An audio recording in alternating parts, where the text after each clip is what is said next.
কুণাল ঘোষের দাবি খারিজ আন্দোলনকারী জুনিয়র ডাক্তারদের। কুণাল ঘোষের সঙ্গে কোনো যোগাযোগ করা হয়নি। এই আন্দোলন অরাজনৈতিক ছিল, অরাজনৈতিকই থাকবে। রাজনৈতিক ফায়দা তোলার চেষ্টা করলে প্রতিবাদ জানাচ্ছি। জেনারেল বডির বৈঠকের পর জানানো হলো জুনিয়র ডক্টরস ফ্রন্টের পক্ষ থেকে। অপরাজিতা বিল, এটা দেশে ইতিহাস তৈরি করে দিয়েছেন মমতা বন্দ্যোপাধ্যায়।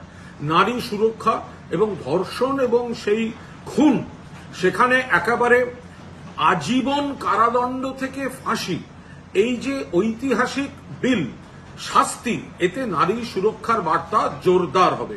এবং শারদ পাওয়ার, এনসিপির জাতীয় নেতা এবং ভারতবর্ষের অন্যতম একজন প্রথম সারির নেতা, ইতিমধ্যেই যেভাবে স্বাগত জানিয়েছেন যে পশ্চিমবঙ্গের এই অপরাজিতা বিল, এটাই হচ্ছে একটা মডেল।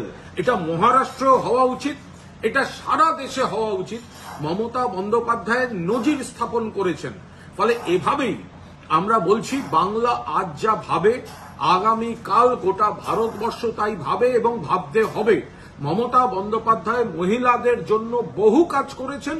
এবার একটা তাদের আইনি সুরক্ষা এবং নারী নির্যাতনকারীদের কঠোরতম শাস্তির ঐতিহাসিক বিল দেশের সামনে মডেল হিসেবে রয়ে গেল।